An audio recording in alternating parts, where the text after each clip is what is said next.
על תנגודת אינסולין שמעתם? אני רוצה להדגים לכם מה זה. אני עכשיו אוכלת אוכל שמכיל פחמימה.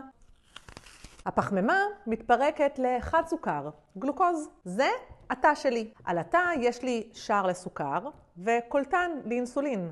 בעקבות אכילת הפחמימה רמת הסוכר עולה בדם. בתגובה הלבלב מפריש אינסולין, הורמון שהתפקיד שלו להכניס את הסוכר לתא. האינסולין צריך להתחבר לקולטן שעל התא כמו מפתח שפותח את השער לסוכר.